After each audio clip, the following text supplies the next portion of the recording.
Hi കൂട്ടുകാരെ, എല്ലാവർക്കും മാഷൻ ടീച്ചറും ഓൺലൈൻ ക്ലാസ്സിലോട്ട് സ്വാഗതം. അപ്പൊ ഇന്ന് 4ാം ക്ലാസ്സിലെ കൂട്ടുകാരുടെ മാത്സ് അഥവാ മക്കളുടെ ഗണിതം എന്ന വിഷയവുമായി ബന്ധപ്പെടുത്തിയിട്ടുള്ള ഒരു യൂണിറ്റ് ടെസ്റ്റ് ക്വസ്റ്റ്യൻ പേപ്പറുമായിട്ടാണ് മിസ് എത്തിയിട്ടുള്ളത് കേട്ടോ.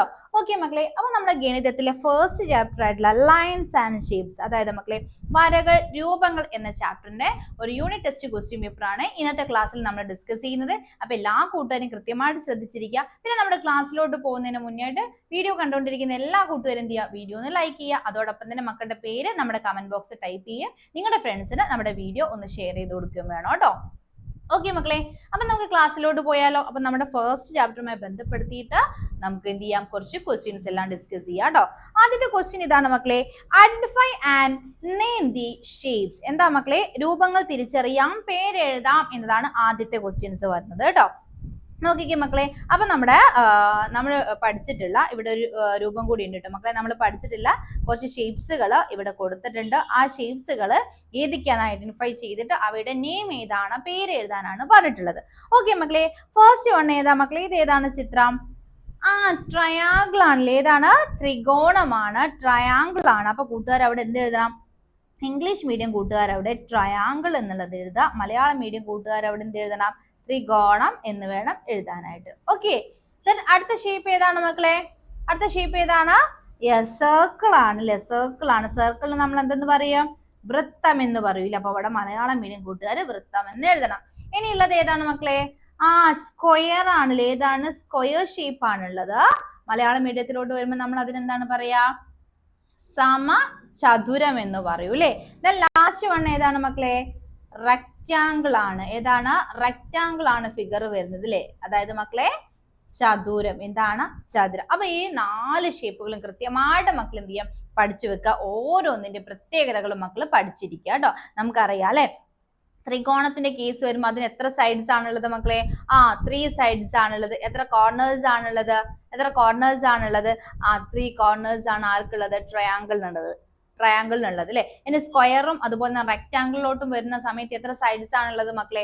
രണ്ടിനും 4 വശങ്ങളാണുള്ളത്, 4 സൈഡ്സ് ആണുള്ളത്, 4 കോർണേഴ്സ് ആണുള്ളത് അല്ലെ. അതൊക്കെ നമ്മൾ ഓരോന്നിന്റെയും പ്രത്യേകതകൾ എന്താ എന്നുള്ളത് നമ്മൾ ഡീറ്റെയിൽഡ് ആയിട്ട് നമ്മുടെ ക്ലാസ്സിൽ, നമ്മുടെ ഓൺലൈൻ ട്യൂഷൻ ക്ലാസ്സിൽ നമ്മൾ ഡിസ്കസ് ചെയ്തിട്ടുള്ളതാണല്ലോ മക്കളെ. ഓക്കെ, ഇനി നോക്കിക്കേ, നമുക്കുള്ള അടുത്തൊരു ക്വസ്റ്റ്യൻ ഏതാണ്? Right any 4 features of a square. നമ്മളിപ്പോ പറഞ്ഞ ക്വസ്റ്റ്യൻ തന്നെയാണ് മക്കളെ. ഒരു സമചതുരത്തിന്റെ പ്രത്യേകതകൾ എഴുതാനാണ് പറഞ്ഞിട്ടുള്ളത്. എന്താണ് മക്കളെ? ഒരു സമചതുരം. അപ്പൊ എന്താ മക്കളെ ഒരു സ്ക്വയർ അഥവാ ഒരു സമചതുരം എന്ന് പറഞ്ഞാൽ എങ്ങനെയാണ് അതിന്റെ ഫിഗർ വരിക? ഇതുപോലെയാണല്ലേ. എന്താണ് മക്കളെ സ്ക്വയറിന്റെ പ്രത്യേകതകൾ എന്ന് പറയുന്നത്? ഏറ്റവും ഇമ്പോർട്ടന്റ് ആയിട്ടുള്ള ഒരു പ്രത്യേകത എന്താണ് മക്കളെ? അതിന്റെ എല്ലാ വശങ്ങളുടെയും ലെങ്ത് അഥവാ നീളം എന്ന് പറഞ്ഞത് എന്താ മക്കളെ? സെയിം ആയിരിക്കും, ഈക്വൽ ആയിരിക്കും അല്ലേ മക്കളെ. എല്ലാ വശങ്ങളുടെയും നീളം എന്തായിരിക്കും മക്കളെ? എന്തായിരിക്കും? സെയിം ആയിരിക്കും അഥവാ ഈക്വൽ ആയിരിക്കും. ഇനി എത്ര സൈഡ്സ് ആണുള്ളത് ഒരു സ്ക്വയറിന്? 1 2 3 4 സൈഡ്സ് ആണുള്ളത്. എത്ര സൈഡ്സ് ആണ്?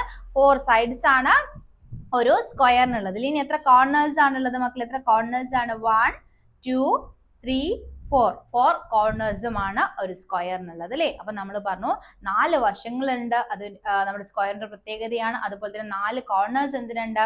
ഒരു സ്ക്വയറിനുണ്ട്. ഇതൊക്കെ ആരുടെ പ്രത്യേകതയാണ്? സ്ക്വയറിന്റെ പ്രത്യേകതകളാണ് അല്ലെ. അതുപോലെ തന്നെ സ്ക്വയറിൽ എന്തുകൂടി വരുന്നുണ്ട്? എല്ലാ സൈഡ്സിന്റെയും ലെങ്ത് എന്താണ് വരുന്നത്? ഈക്വൽ ആണ് വരുന്നത്. ഈ ഒരു വശത്തിന്റെ നീളം എത്രയാണോ അത്ര തന്നെയായിരിക്കും എന്തുണ്ടാവുക? ബാക്കി 3 സൈഡ്സിന്റെയും ലെങ്ത് വരുന്നത്. ഓക്കെ, അപ്പൊ ഇതെല്ലാം എന്താണ്? ഒരു സ്ക്വയറിന്റെ, ഒരു സമചതുരത്തിന്റെ പ്രത്യേകതകളാണ്. അപ്പൊ അതാണ് കൂട്ടുകാർ അവിടെ ലിസ്റ്റ് ഔട്ട് ചെയ്യേണ്ടത് കേട്ടോ. ഫസ്റ്റ് പോയിന്റ് നമ്മൾ എന്ത് പറഞ്ഞു? ഇറ്റ് ഹാസ് എത്ര സൈഡ്സ് ഉണ്ട്? 4 സൈഡ്സ് ഉണ്ട്. അതിന് എത്ര വശങ്ങളുണ്ട്? 4 വശങ്ങളുണ്ട്. എത്ര വശങ്ങളുണ്ട്? 4 വശങ്ങളുണ്ട്. അതുപോലെ തന്നെ നമ്മൾ എന്ത് പറഞ്ഞു മക്കളെ? It has 4 corners. എത്ര കോർണേഴ്സ് ഉണ്ട്?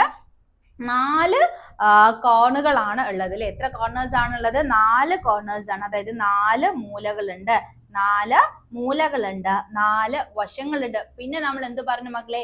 എല്ലാ വശങ്ങളുടെയും ലെങ്ത് എന്താണ് മക്കളെ? ഈക്വൽ ആണ്. എല്ലാ സൈഡ്സിന്റെയും ലെങ്ത് എന്താണ് മക്കളെ? ഈക്വൽ ആണ്. അപ്പൊ എല്ലാ വശങ്ങളുടെ നീളം എന്താണ്? തുല്യമാണ്. പിന്നെ അതുപോലെ തന്നെ മിസ് ഒരു കാര്യം കൂടി ചോദിച്ചോട്ടെ മക്കളെ, ഇതാണ് ഒരു സ്ക്വയർ എന്ന് പറയുന്നത് അല്ലെ. ഇതിന്റെ ഈ ഒരു ആംഗിളും ഈ ഒരു ആംഗിളും ഈ ഒരു ആംഗിളും ഈ ഒരു ആംഗിളും എന്താണ്? തുല്യമാണ്. എല്ലാ കോണുകളും എന്താണ് മക്കളെ? ഈക്വൽ ആണ്. all four എല്ലാ ആംഗിൾസ് അല്ലെ, all four angles are equal. എല്ലാ ആംഗിൾസ്, എല്ലാ കോണുകളും ഈക്വൽ ആണ്. അതുപോലെ തന്നെ എല്ലാ സൈഡ്സിന്റെ ലെങ്ത്തും എന്താണ് മക്കളെ, ഈക്വൽ ആണ്. അതുപോലെ എത്ര സൈഡ്സ് ഉണ്ട്, 4 സൈഡ്സ് ഉണ്ട്. എത്ര കോർണേഴ്സ് ഉണ്ട് മക്കളെ, എത്ര മൂലകളുണ്ട് മക്കളെ, എത്ര മൂലകളുണ്ട്, 4 മൂലകൾ. അപ്പൊ ഇതൊക്കെ എന്താണ് മക്കളെ, ഒരു സമചതുരത്തിന്റെ, ഒരു സ്ക്വയറിന്റെ പ്രത്യേകതകളാണ്. ഇതേപോലെ തന്നെ നമ്മളോട് ഇപ്പൊ ചോദിക്കുകയാണ്, ഒരു റെക്ടാങ്കിൾ, ഒരു ചതുരം തന്നിട്ട് അതിന്റെ പ്രത്യേകതകൾ ചോദിക്കുകയാണ്. നമുക്ക് എന്ത് പറയാം, 4 സൈഡ്സ് ഉണ്ടെന്ന് പറയാം. അതുപോലെ തന്നെ പിന്നെ നമ്മൾ പറഞ്ഞു 4 കോർണേഴ്സ് ഇല്ലേ, 4 മൂലകൾ ഉണ്ട് എന്നുള്ള കാര്യം പറയാം. പിന്നെ അവിടെ നമ്മൾ ശ്രദ്ധിക്കേണ്ട ഒരു കാര്യം എന്താണ് മക്കളെ, എന്താണ്, അതിന്റെ ഓപ്പോസിറ്റ് സൈഡ്സ് ഇല്ലേ, ഓപ്പോസിറ്റ് സൈഡ്സ് ആർ ഈക്വൽ. എതിർവശങ്ങൾ എന്തായിരിക്കും മക്കളെ, തുല്യമാണ്. എതിർവശങ്ങൾ എന്തായിരിക്കും മക്കളെ, തുല്യമാണ്. ഇതല്ലേ മക്കളെ ഒരു ചതുരത്തിന്റെ പ്രത്യേകത എന്ന് പറയുന്നത്, റെക്ടാങ്കിളിന്റെ പ്രത്യേകത എന്ന് പറയുന്നത്. അപ്പൊ അത് നിങ്ങൾ എന്ത് ചെയ്യുക, കൃത്യമായിട്ട് മനസ്സിലാക്കി വെക്കുക കേട്ടോ. ഓക്കെ, ഇതുപോലെയുള്ള എല്ലാ ഷേപ്സിന്റെ പ്രത്യേകതകളും മനസ്സിലാക്കി വെക്കാം. നമുക്ക് അതിൽ നിന്ന് ക്വസ്റ്റ്യൻസ് വരെ. നമ്മുടെ അടുത്ത ക്വസ്റ്റ്യനിലോട്ട് പോകുന്നതിന് മുന്നേ ആയിട്ട് മിസ് ഒരു കാര്യം പറഞ്ഞോട്ടെ മക്കളെ, നമ്മുടെ ആപ്ലിക്കേഷനിൽ കൂട്ടുകാർക്ക് LKG മുതൽ 7ാം ക്ലാസ് വരെയുള്ള നിങ്ങളുടെ സിലബസ് ബേസ്ഡ് ട്യൂഷൻ ക്ലാസ്സുകൾ അവൈലബിൾ ആണ് കേട്ടോ. അപ്പൊ താല്പര്യമുള്ള കൂട്ടുകാരുണ്ടെങ്കിൽ വേഗം തന്നെ അവിടെ സ്ക്രീനിൽ കാണുന്ന ഏതെങ്കിലും ഒരു നമ്പറിൽ കോൺടാക്ട് ചെയ്യുക. മന്ത്ലി വെറും 100 രൂപയ്ക്കാണ് ഇപ്പൊ നമുക്ക് ഓഫർ പ്രൈസിൽ കൂട്ടുകാർക്ക് ക്ലാസ്സുകൾ അവൈലബിൾ ആയിട്ടുള്ളത്. ഇനി നമ്മുടെ സിലബസ് ബേസ്ഡ് ട്യൂഷൻ ക്ലാസ്സുകൾക്ക് പുറമെ ആയിട്ട് നമുക്ക് സ്പോക്കൺ ഇംഗ്ലീഷ് ക്ലാസ്സുകൾ നമുക്ക് ആപ്പിൽ അവൈലബിൾ ആണ് കേട്ടോ. അതുപോലെ തന്നെ എഴുതാനും വായിക്കാനൊക്കെ പ്രയാസമുള്ള കൂട്ടുകാരുണ്ടെങ്കിൽ അവരെ സപ്പോർട്ട് ചെയ്യാനായിട്ട് റീഡിംഗ് ആൻഡ് റൈറ്റിംഗിന്റെ കോഴ്സുകൾ കൂടി നമ്മൾ പ്രൊവൈഡ് ചെയ്യുന്നുണ്ട്. അപ്പോൾ ആർക്കെങ്കിലും നമ്മുടെ ആപ്ലിക്കേഷനിൽ ജോയിൻ ചെയ്യാൻ താല്പര്യം ഉണ്ടെങ്കിൽ വേഗം തന്നെ നമ്മളായിട്ട് കോൺടാക്ട് ചെയ്യാനായിട്ട് മറക്കരുത് കേട്ടോ. ഓക്കെ മക്കളെ, അടുത്തൊരു ക്വസ്റ്റ്യനിലോട്ട് നമുക്ക് പോവാം. Which of the following measurements can be used to draw a square? അതായത് മക്കളെ, താഴെ നൽകിയിരിക്കുന്ന അളവുകളിൽ ഒരു സ്ക്വയർ, ഒരു സമചതുരമാണ്, ചതുരമല്ല മക്കളെ, ഒരു സമചതുരം വരയ്ക്കാൻ കഴിയുന്ന അളവ് ഏത് എന്നാണ് ചോദിച്ചിട്ടുള്ളത് കേട്ടോ. അപ്പൊ നമുക്ക് ഓപ്ഷൻസ് 4 എണ്ണം തന്നിട്ടുണ്ട്. ഫസ്റ്റ് വൺ എന്താ മക്കളെ, 5 സെന്റിമീറ്റർ, 6 സെന്റിമീറ്റർ, 7 സെന്റിമീറ്റർ, 8 സെന്റിമീറ്റർ അല്ലെ. അതായത് 5 സെന്റിമീറ്റർ, 6 സെന്റിമീറ്റർ, 7 സെന്റിമീറ്റർ, 8 സെന്റിമീറ്റർ ആണ് തന്നിട്ടുള്ളത്.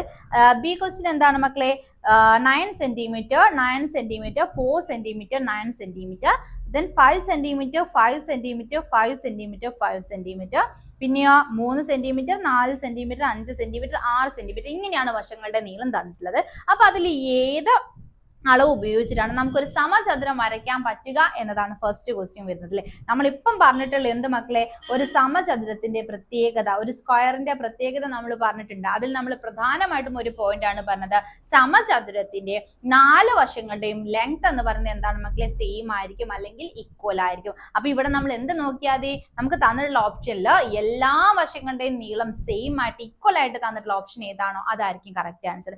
ഇവിടെ നോക്കിക്കാൻ മക്കൾ അത്തരത്തിൽ ആകെ ഒന്ന് മാത്രമേ തന്നിട്ടുള്ളൂ, ഓപ്ഷൻ സി 5 സെന്റിമീറ്റർ അല്ലെ. ഇവിടെ 5 സെന്റിമീറ്റർ ആണ്, ഇവിടെ 5 സെന്റിമീറ്റർ ആണ്, ഇവിടെ 5 സെന്റിമീറ്റർ ആണ്, ഇവിടെ 5 സെന്റിമീറ്റർ ആണ്.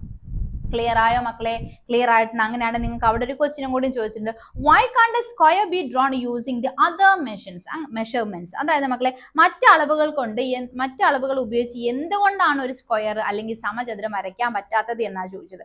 നമുക്ക് നോക്കാം. ഇവിടെ ഇപ്പം നമുക്ക് നോക്കിക്കേ, 3 സെന്റിമീറ്റർ, 4 സെന്റിമീറ്റർ, 5 സെന്റിമീറ്റർ, 6 സെന്റിമീറ്റർ എന്ന് പറയുന്നത്. ഓക്കെ, നോക്കിക്കേ, നമുക്ക് ജസ്റ്റ് വരയ്ക്കാം. ഇത് 3 സെന്റിമീറ്റർ ആണ് അസ്യൂം ചെയ്യുക. അതിനേക്കാൾ കുറച്ചും കൂടിയും വലിയൊരു സൈഡിൽ 4 സെന്റിമീറ്റർ ആണ്. പിന്നെ അതിനേക്കാൾ കുറച്ചും കൂടിയും വലുത് എത്രയാണ്, 5 സെന്റിമീറ്റർ വരച്ചു. പിന്നെന്താണ്, 6 സെന്റിമീറ്റർ. ഓക്കെ, ഇവിടെ 3 സെന്റിമീറ്റർ, ഇവിടെ 4, ഇവിടെ 5, ഇവിടെ 6. ഇതൊരു സമചതുരമാണോ മക്കളെ? സമചതുരത്തിന്റെ പ്രത്യേകത നമ്മൾ പറഞ്ഞിട്ടുണ്ട്. 4 വശങ്ങളുണ്ടോ? 4 വശങ്ങളുണ്ട്. 4 മൂലകളുണ്ടോ മക്കളെ? 4 മൂലകളുണ്ടോ ചോദിച്ചാൽ 4 മൂലകളുണ്ട്. ആ 2 കണ്ടീഷനും ഓക്കെയാണ്. പക്ഷെ പിന്നെ ഒരു കണ്ടീഷൻ ഉണ്ട്. എന്താണ്? എല്ലാ വശങ്ങളും എന്താണ് മക്കളെ, ഈക്വൽ ആണ്. എല്ലാ വശങ്ങളുടെ നീളം എന്താണ്, സെയിം ആണ്. ആ കണ്ടീഷൻ ആ ഒരു കണ്ടീഷൻ ഇതിന് ഓക്കെയാണ് മക്കളെ, ഈ ഒരു ഫിഗറിന് അല്ല. വശങ്ങളുടെ നീളം എന്താണ് ഇവിടെ വ്യത്യസ്തമാണ്. ഓക്കെ, അപ്പൊ എന്തുകൊണ്ട് നമുക്ക് അവിടെ ഒരു സ്ക്വയർ വരയ്ക്കാൻ പറ്റില്ല എന്ന് ചോദിച്ചാൽ നമുക്ക് എന്ത് പറയാം, ഒരു സ്ക്വയറിന്റെ പ്രത്യേകത എന്ന് പറഞ്ഞാൽ എന്താ മക്കളെ, എല്ലാ സൈഡ്സിന്റെയും ലെങ്ത് ഈക്വൽ ആണ്. പക്ഷെ ഇവിടെ കേസിൽ ഒരൊറ്റ ഓപ്ഷൻ മാത്രമേ അങ്ങനെ നമുക്ക് വന്നിട്ടുള്ളൂ. ഓക്കെ അല്ല മക്കളെ? ക്ലിയർ അല്ലേ? ഇനി അടുത്തൊരു ക്വസ്റ്റ്യൻ നോക്കിക്കേ, which is the next picture in this pattern, tick the correct answer. അതായത് മക്കളെ, നമുക്ക് ഇവിടെ ഒരു പാറ്റേൺ തന്നെ, ഇതാണ് നമ്മുടെ പാറ്റേൺ. അതിൽ അടുത്ത ഈ ഒരു ഫിഗറിൽ വരുന്ന അവിടെ വരാൻ സാധ്യതയുള്ള പിക്ചർ ഏതാ എന്നാ ചോദിച്ചത്. നമുക്ക് ഇവിടെ ഓപ്ഷൻസ് തന്നിട്ടുണ്ട്. ഇതാണോ, ഈ ഒന്നാമത്തതാണോ, രണ്ടാമത്തതാണോ, മൂന്നാമത്തതാണോ, നാലാമത്തതാണോ അവിടെ വരാൻ ചാൻസ് ഉള്ളത് എന്നാണ് ചോദിച്ചത്. ഒരു പിക്ചർ പാറ്റേൺ ആണ് നമുക്ക് തന്നിട്ടുള്ളത് അല്ലേ. ഓക്കെ മക്കളെ, അപ്പൊ നമുക്ക് ആദ്യം എന്ത് ചെയ്യാം, ആ പാറ്റേൺ നോക്കാം. എന്താണ് മക്കളെ, ഒരു സ്ക്വയറിന്റെ അകത്ത് എന്തുണ്ട്, ഷേപ്സ് ഈ ഫസ്റ്റ് വൺ ആണ് മിസ് പറയുന്നത്. ദെൻ ഇവിടെ ഒരു സ്ക്വയർ ഉണ്ട്, ഇവിടെ ഒരു ട്രയാങ്കിൾ ഉണ്ട്, ഇവിടെ ഒരു ക്രോസ് ചിഹ്നം ആണ് ഉള്ളത് അല്ലെ. ദെൻ സെക്കൻഡ് പിക്ചറിലോട്ട് വരുമ്പോൾ എന്തായി മക്കളെ, ഇവിടെയുള്ള സർക്കിൾ എന്തായി, നേരെ ഇങ്ങനെ താഴേക്ക് വന്നു, അതായത് ഇവിടോട്ട് വന്നു അല്ലെ. സെക്കൻഡ് പിക്ചറോട് എത്തുമ്പോൾ ഈ സർക്കിൾ എന്തായിട്ട് മാറി, ഇവിടോട്ട് വന്നു അല്ലെ. ഇവിടെയുള്ള ട്രയാങ്കിൾ എന്തായിട്ടുണ്ട്, ഈ അടുത്ത പൊസിഷനിലോട്ട്, അതായത് ഈ ഒരു പൊസിഷനിലോട്ട് മാറിയിട്ടുണ്ട്.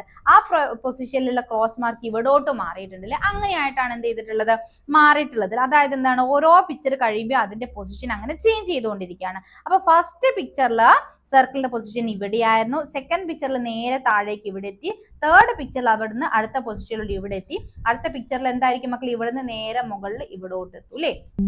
അതുപോലെ അടുത്ത നോക്കിക്കേ, ഫസ്റ്റ് പിക്ചറിൽ ട്രയാങ്കിൾ ഇവിടെയായിരുന്നു, അടുത്തത് എത്തിയപ്പം തൊട്ടടുത്ത ഇവിടോട്ട് എത്തി, അത് പിന്നെ എന്ത് ചെയ്തു മക്കൾ, ഇവിടുന്ന് നേരെ മുകളിലോട്ട് കയറി, ഇവിടുന്ന് അടുത്തത് എവിടെ എത്തും, ഇവിടോട്ട് എത്തൂല. അപ്പൊ ഇവിടെ എന്ത് വരും, ട്രയാങ്കിൾ വരും. ഇതുപോലെ മക്കൾ എന്ത് ചെയ്യാം, ഓരോന്നും നോക്കി. ഇനി നമുക്ക് എന്ത് ചെയ്യാം, ഈ റെക്റ്റാങ്കിൾ നോക്കാം അല്ലെ. ഇത് എവിടെ, ഫസ്റ്റ് പൊസിഷനിലോ ഫസ്റ്റ് പിക്ചറിൽ ഇവിടെയായിരുന്നു. ദെൻ അടുത്ത ചിത്രത്തിൽ എത്തുന്ന സമയത്ത് അതെന്തായി മക്കളെ, അവിടുന്ന് അത് നേരെ എവിടേക്ക് പോയി, അടുത്ത പൊസിഷനിലോട്ട് പോയിട്ടുണ്ട് അല്ലെ. ഇവിടെയുള്ളത് അടുത്ത ആ ഒരു വശത്തേക്ക് അതെന്ത് ചെയ്തിട്ടുണ്ട്, മൂവ് ആയിട്ടുണ്ട്. പിന്നീട് അതെന്ത് ചെയ്തു, നേരെ താഴേക്ക് ഇറങ്ങിയിട്ടുണ്ട്. അടുത്തത് അത് എവിടെയായിരിക്കും മക്കളെ, അടുത്തത് എവിടെയായിരിക്കും, ഏത് പൊസിഷനിലോട്ടാണ് അത് വരുന്നത്, ഇവിടെ നോക്കിക്കേ, ഇവിടെയുള്ള ആ ഒരു റെക്റ്റാങ്കിൾ എന്തായിട്ടുണ്ട്, അടുത്ത പൊസിഷനിലോട്ടാണ് അത് മാറിയിട്ടുള്ളത്. തൊട്ട് പുറകിലേക്ക് ഇവിടോട്ടാണ് മാറിയിട്ടുള്ളത്. ഇവിടുന്ന് അതെന്ത് ചെയ്തു, നേരെ താഴേക്ക് ഇറങ്ങി. അടുത്തത് ഇവിടുന്ന് അത് ഇങ്ങോട്ട് ഇറങ്ങും മക്കളെ, ഏത് സൈഡിലോട്ട് മാറ്റും, ഈ ഒരു വശത്തോട്ടാണ് മാറുക. അപ്പൊ നമ്മൾ ഇവിടെ വരച്ചു. ഓക്കെ, ദെൻ നോക്കിക്കേ, അടുത്തത് നമുക്ക് ക്രോസ് ചിഹ്നം ആണ് അല്ലെ. ഇത് ഇവിടെയായിരുന്നു ഉണ്ടായിരുന്നത്, ഇവിടുന്ന് അതെന്ത് ചെയ്ത് തൊട്ട് മുകളിലേക്കാണ് കയറിയിട്ടുള്ളത്. അവിടുന്ന് അതിന്റെ അടുത്ത പൊസിഷൻ ഇവിടോട്ട് വന്നു. ഇനി തേർഡ് ആവുന്ന സമയത്ത് ഫോർത്ത് പിക്ചറിൽ ഇവിടെ വരും, അത് നേരെ താഴേക്ക് ഇറങ്ങും, ഇവിടോട്ട് വരും അല്ലെ. അങ്ങനെയുള്ളത് ഏത് ഫിഗർ ആണ് മക്കളെ, ഏത് ഓപ്ഷനിലാണ്, ഇതാ ഈ നാലാമത്തെ ഈ ഓപ്ഷനിലാണുള്ളത്. ക്ലിയർ ആയോ? അങ്ങനെ മക്കൾ എന്ത് ചെയ്യും, ഓരോന്ന് വെച്ച് മക്കൾ നോക്കുക കേട്ടോ. അവിടെ ഓപ്ഷൻസ് തരുന്ന സമയത്ത് കുറച്ച് ചിലപ്പോൾ നിങ്ങൾക്ക് ഒരു കൺഫ്യൂഷൻ ആയിരിക്കാം. അത് കൃത്യമായി ശ്രദ്ധിച്ചാൽ മക്കൾക്ക് എന്ത് ചെയ്യാൻ പറ്റും, ഈസി ആയിട്ട് ആൻസർ ഫൈൻഡ് ചെയ്യാൻ പറ്റും. ഓക്കെ അല്ല മക്കളെ. ഇനി അടുത്ത ക്വസ്റ്റ്യനിലോട്ട് പോകുന്നതിന് മുന്നേ ആയിട്ട് മിസ് ഒരിക്കൽ കൂടി ഓർമ്മിപ്പിക്കുകയാണ്, നമ്മുടെ LKG മുതൽ 7ാം ക്ലാസ് വരെയുള്ള എല്ലാ കൂട്ടുകാർക്കും നിങ്ങളുടെ സിലബസ് ബേസ്ഡ് ആയിട്ടുള്ള ട്യൂഷൻ ക്ലാസ്സുകൾ നമ്മുടെ ആപ്ലിക്കേഷൻസ് വഴി പ്രൊവൈഡ് ചെയ്യുന്നതാണ്. ഓരോ ക്ലാസ്സിന് ശേഷം അതുമായി ബന്ധപ്പെട്ടിട്ടുള്ള എക്സാമുകളും അതുപോലെ തന്നെ സ്റ്റഡി മെറ്റീരിയലും എല്ലാം നമ്മുടെ ആപ്ലിക്കേഷനിൽ കൂട്ടുകാർക്ക് അവൈലബിൾ ആണ് കേട്ടോ. അപ്പൊ താല്പര്യമുള്ളവരുണ്ടെങ്കിൽ പെട്ടെന്ന് തന്നെ നമ്മളോട് കോൺടാക്ട് ചെയ്യുക. സ്ക്രീനിലൂടെ ടീച്ചർ നമ്പർ കൊടുത്തിട്ടുണ്ട്. നിങ്ങൾക്ക് എക്സാം റിലേറ്റഡ് ആയിട്ടുള്ള എല്ലാ സ്പെഷ്യൽ ക്ലാസ്സുകളും അതുപോലെ തന്നെ നിങ്ങളുടെ ടെക്സ്റ്റ് ബുക്കിൽ എല്ലാ ആക്ടിവിറ്റീസും കാര്യങ്ങളൊക്കെ സോൾവ് ചെയ്തുകൊണ്ട് തന്നെ നിങ്ങൾക്ക് നമ്മുടെ ക്ലാസ്സുകൾ അവൈലബിൾ ആവും. അപ്പം മന്ത്ലി വെറും 100 രൂപ മാത്രമാണ് നമുക്ക് ഫ്രീ ആയിട്ട് വരുന്നത്. അതുപോലെ തന്നെ എഴുത്തും വായനയിലും പ്രയാസം നേടുന്ന കൂട്ടുകാർക്കാണെങ്കിൽ നമുക്ക് എഴുത്തും വായനയും എല്ലാം ഓക്കെ ആവാനായിട്ട് നമ്മളൊരു സപ്പോർട്ടിംഗ് കോഴ്സ് കൂടി നിങ്ങൾക്ക് പ്രൊവൈഡ് ചെയ്യുന്നുണ്ട്. അതിനും മന്ത്ലി 100 രൂപയാണ് ഫ്രീ ആയിട്ട് വരുന്നത്. അപ്പോൾ താല്പര്യമുള്ള കൂട്ടുകാർ എന്ത് ചെയ്യുക, വേഗം തന്നെ നമ്മളായിട്ട് കോൺടാക്ട് ചെയ്യുക കേട്ടോ. പിന്നെ സ്പോക്കൺ ഇംഗ്ലീഷിന്റെ ക്ലാസ്സുകൾ കൂട്ടുകാർക്ക് ഈസി ആയിട്ട് ഇംഗ്ലീഷ് സംസാരിക്കാനും അത് യൂസ് ചെയ്യാനും ഒക്കെ യൂസ്ഫുൾ ആവുന്ന ഒരു ക്ലാസ് ആണ് നമ്മുടെ സ്പോക്കൺ ഇംഗ്ലീഷിന്റെ ക്ലാസ് എന്ന് പറയുന്നത്. അപ്പൊ അതിലോട്ട് താല്പര്യമുള്ള കൂട്ടുകാരുണ്ടെങ്കിൽ എന്ത് ചെയ്യുക, അതിന് നിങ്ങൾക്ക് ഇപ്പോഴും അഡ്മിഷൻ എടുക്കാവുന്നതാണ്. ഓക്കെ മക്കളെ, ഇനി നമുക്ക് അടുത്തൊരു ക്വസ്റ്റ്യനിലോട്ട് പോവാം. നോക്കിക്കേ മക്കളെ, Malavika is making A rectangular greeting card. She pasted colored threads along the all four sides of the card, which is 10 centimeters long and 8 centimeters wide. How many centimeters of colored thread did she use in total? എന്താ മക്കളെ question? Malavika എന്ത് ചെയ്തിട്ടുണ്ട്, ചതുരാകൃതിയിലുള്ള ഒരു greeting കാർഡിൽ ഒരു ആശംസാ card നിർമ്മിക്കുകയാണ്. 10 centimetre നീളവും 8 സെന്റിമീറ്റർ വീതിയുമുള്ള കാർഡിന്റെ 4 വശത്തും അവൾ എന്ത് ചെയ്തിട്ടുണ്ട്, ഒരു വർണ്ണ നൂല് ഉപയോഗിച്ചിട്ട് അവൾ എന്ത് ചെയ്തിട്ടുണ്ട് മക്കളെ, ഒട്ടിച്ചിട്ടുണ്ട്. എങ്കിൽ ആകെ എത്ര സെന്റിമീറ്റർ വർണ്ണനൂല് വേണം എന്നുള്ളതാണ് ക്വസ്റ്റ്യൻ. അപ്പൊ നമുക്ക് എന്ത് ചെയ്യാം മക്കളെ, ഇതാണ് നമ്മുടെ ആശംസാ കാർഡ് എന്നുള്ളത് മക്കളൊന്ന് അസ്യൂം ചെയ്യുക. ഓക്കെ, നമ്മളോട് പറഞ്ഞിട്ടുണ്ട് ഒരു റെക്ടാങ്കുലർ ഷേപ്പിലാണല്ലോ, അതായത് മക്കൾ ഒരു ചതുരാകൃതിയിലുള്ളതാണ്. അതിന്റെ ഒരു സൈഡ് എന്ന് പറയുന്നത് 10 സെന്റിമീറ്റർ ആണ്, അടുത്ത വശം എന്ന് പറയുന്നത് 8 സെന്റിമീറ്റർ. ഇങ്ങനെയാണ് അവൾ എന്ത് ചെയ്തിട്ടുള്ളത്, ആശംസാ കാർഡ് ഗ്രീറ്റിംഗ് കാർഡ് തയ്യാറാക്കിയിട്ടുള്ളത് അല്ലേ. എന്നിട്ട് അവൾ എന്ത് ചെയ്തു മക്കളെ, ഇതിന് ചുറ്റും എന്ത് ചെയ്തു മക്കളെ, ഒരു ഇതിന് ചുറ്റിലും എല്ലാ വശത്തോടെയും അവൾ എന്ത് ചെയ്തു, വർണ്ണനൂല് ഒട്ടിച്ചു അല്ലെ. കുറച്ച് ഭംഗിയാവാനായിട്ട് എന്ത് ചെയ്തിട്ടുണ്ട്, അവള് വർണ്ണനൂല് ഒട്ടിച്ചിട്ടുണ്ട്. അങ്ങനെയാണെങ്കിൽ എത്ര സെന്റിമീറ്റർ നൂലായിരിക്കും, കളേർഡ് ത്രെഡ് ആയിരിക്കും അവൾ യൂസ് ചെയ്തിട്ടുണ്ടാവുക എന്നാണ് ചോദിച്ചത്. ഒന്നുമില്ല മക്കളെ, എന്താണ് ആ ആശംസാ കാർഡിന്റെ ചുറ്റുമുള്ള ആ നീളം നമുക്ക് കിട്ടിയാ പോരെ. അതായത് നമുക്ക് അതിന്റെ എന്ത് കിട്ടണം, ആ ചുറ്റളവാണ് കിട്ടേണ്ടത്, പെരിമീറ്റർ ആണ് നമുക്ക് കിട്ടേണ്ടത്. അല്ലേ മക്കളെ? അതിന് ചുറ്റളവ് കാണാൻ ഈസി അല്ലേ? ഒരു ചതുരാകൃതിയാണ്, ചതുരത്തിന്റെ രണ്ട് വശങ്ങളുടെ നീളവും നമുക്ക് തന്നിട്ടുണ്ട്. പിന്നെ ചുറ്റളവ് കാണാൻ എന്തെങ്കിലും പ്രയാസം ഉണ്ടോ? ചുറ്റളവ് എന്ന് പറഞ്ഞാൽ നമുക്കറിയാം ചുറ്റിലുമുള്ള അളവാണ് എന്നുള്ള കാര്യം നമുക്കറിയാം അല്ലെ? ഓക്കെ മക്കളെ, അപ്പൊ നമുക്ക് എന്ത് ചെയ്യണം, ഇതിന്റെ ചുറ്റളവ് കാണണം. എങ്ങനെയാ മക്കളെ ചുറ്റളവ് കാണുക? എല്ലാ വശം കൂടി ആഡ് ചെയ്താൽ മതി. ഇവിടെ 10 സെന്റിമീറ്റർ ആകുമ്പോൾ ഓപ്പോസിറ്റിൽ ഈ സൈഡ് 10 സെന്റിമീറ്റർ ആയിരിക്കും, ഇവിടെ 8 സെന്റിമീറ്റർ ആണെങ്കിൽ ഇവിടെയും 8 സെന്റിമീറ്റർ ആയിരിക്കും. അതെല്ലാം കൂടി ആഡ് ചെയ്യാം. 10 plus 8 plus 8. 10 plus 10 എത്രയാണ് മക്കളെ? 20 ആണ്. 8 plus 8 എത്രയാണ്? 8 കൂട്ടണം 8 എത്രയാണ്? 16 ആണ് അല്ലെ? ഇനി 20 കൂട്ടണം 16 എത്രയാണ് മക്കളെ? 36. 36 സെന്റിമീറ്റർ എന്ന് നമുക്ക് കിട്ടും. എത്ര കിട്ടും? 36 സെന്റിമീറ്റർ. അതായത് ആ വർണ്ണ നൂലിന്റെ ആ കളേർഡ് ത്രെഡിന്റെ ലെങ്ത് എത്രയാണ് മക്കളെ? 36 സെന്റിമീറ്റർ. പറഞ്ഞത് മനസ്സിലായോ? നമ്മൾ ജസ്റ്റ് എന്ത് ചെയ്തതാണ്, ആ ഒരു ചതുരാകൃതിയിലുള്ള ഒരു ഷേപ്പിന്റെ ചുറ്റളവ് നമ്മൾ കണ്ടെത്തിയിട്ടുണ്ട്. ഓക്കെ അല്ലേ മക്കളെ? അപ്പം ഇത്തരത്തിലുള്ള ക്വസ്റ്റ്യൻസ് ആണ് കൂട്ടുകാർക്ക് ഫസ്റ്റ് ചാപ്റ്ററുമായി ബന്ധപ്പെടുത്തി നിങ്ങളുടെ എക്സാമിന് ചോദിക്കാട്ടെ. ഇനിയും കൂടുതൽ ക്വസ്റ്റ്യൻസ് ഒക്കെ ഡിസ്കസ് ചെയ്യാനായിട്ട് നമ്മുടെ ആപ്പിൽ നിങ്ങൾക്ക് എല്ലാം തന്നെ അവൈലബിൾ ആയിരിക്കും. അപ്പൊ താല്പര്യമുള്ള കൂട്ടുകാരുണ്ടെങ്കിൽ വേഗം തന്നെ നമ്മുടെ അഡ്മിഷൻ എടുക്കാൻ മറക്കണ്ട.